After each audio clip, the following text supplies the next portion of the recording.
తెలియజేసేది ఏంటంటే ఇదేమి నా ప్రామిస్ ఫుల్ఫిల్ చేసి ఇది అంతిమం కాదు, ఇది ప్రారంభం. ఇది పసుపు బోర్డు వచ్చినందుకు ఇవాళ 37 సంవత్సరాల తర్వాత ఈ దేశంలో ఒక బోర్డు స్థాపన జరిగింది. ఎంత నమ్మకం పెట్టుకొని ప్రధానమంత్రి గారు మనకి ప్రసాదించిండు. మనము ఇవాళ ఈ పసుపు బోర్డు ప్రారంభమైనాక నాకు ఇంకింత బాధ్యత పెరిగిందన్న ఫీలింగ్ ఉంది, అట్లా అనిపిస్తా ఉంది. నూతన బోర్డుకి మొదటి చైర్పర్సన్ పల్లె గంగారెడ్డి గారు కూడా ఒక బలమైన రైతు కుటుంబం ఆయనది. ఒక సంవత్సరం క్రితం వాళ్ళ ఫాదర్ చనిపోయిండు. ఆయన కూడా బ్రహ్మాండమైన పసుపు రైతు. పల్లె గంగారెడ్డి కూడా మంచి పసుపు రైతు. అది కాకుండా ఏబీవీపీ నుంచి, యువమోర్చా నుంచి భారతీయ జనతా పార్టీలో జిల్లా అధ్యక్షులుగా, యువమోర్చా అధ్యక్షులుగా, ఇప్పుడు రాష్ట్ర స్థాయి కార్యదర్శిగా నా ఎదుగుదలలో కూడా ఆయన మంచి పాత్ర ఉంది. ఒక matured person, good political being, అన్నిటికంటే ఎక్కువ బ్రహ్మాండమైన రైతు, పసుపు పైన పూర్తి అవగాహన ఉన్న వ్యక్తి. పసుపు పంటకి ఏ రకంగా వంగడాల దగ్గర నుంచి మార్కెటింగ్ దాకా, ఎక్స్పోర్ట్స్ దాకా పూర్తి అవగాహన ఉన్న వ్యక్తి పల్లె గంగారెడ్డి గారు. ఆయనకు కూడా నేను అభినందనలు తెలియజేస్తా ఉన్నా. ఇది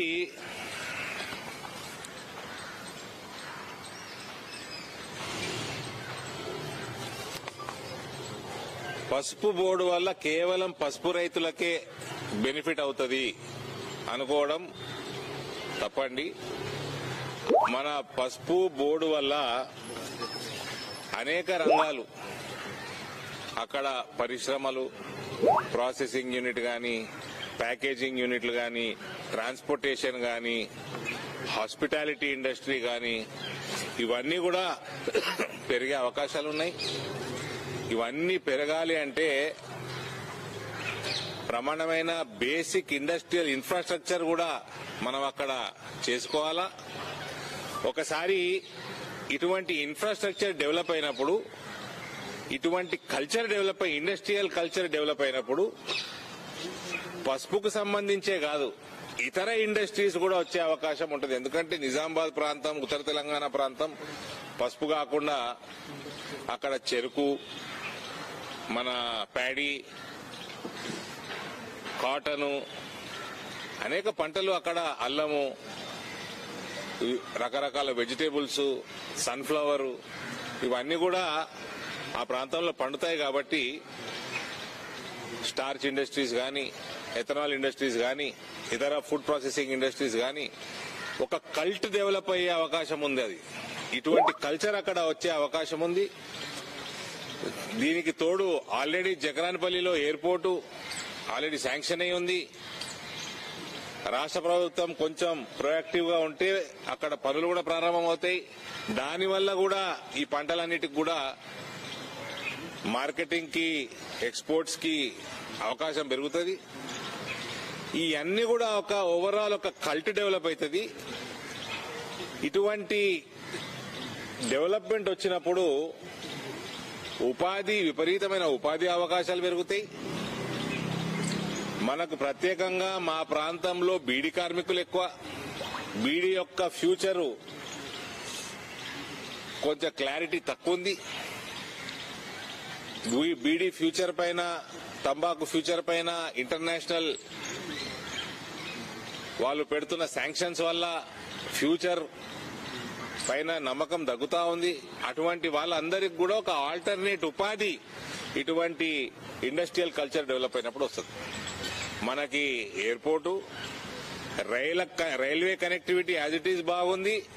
ఇంకింత డెవలప్ అవుతా ఉంది. ఇప్పుడు ఆర్మూర్, ఆదిలాబాద్, ప్లస్ ఆ మహారాష్ట్ర నుంచి కర్నూలు డోన్ దాకా మొత్తం తెలంగాణ మీదుగా పోతా ఉంటాయి. మాకు బోధన్ నుంచి బీదర్ కొత్త లైన్ ఏర్పాటు అవుతా ఉంది. ఇంకా రైల్వే నెట్వర్క్ ఇంకా బలమవుతుంది. మంచి హైవే, నేషనల్ హైవే మీద ఉంటుంది నిజామాబాద్ ప్రాంతం.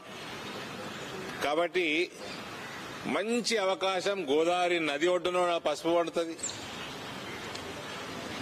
సో ఎటువంటి బేసిక్ రిసోర్సెస్ కి అక్కడ ప్రాబ్లం లేదు. మంచిగా పనిచేసుకుంటే ఈ బోర్డు ద్వారా కూడా అందులో ఈ ప్రాంతం నుంచి పల్లె గంగారెడ్డి గారు కావటం చైర్మన్ గా ఇది నిజంగా కూడా మంచి పరిణామం. ఆయన కష్టజీవి కాబట్టి ఆయనకు కూడా నేను ఆల్ ది బెస్ట్ చెప్తూ, దయచేసి ఇక్కడి నుంచి మనం పసుపు వెనుకకి చూసే ప్రసక్తే ఉండకూడదు.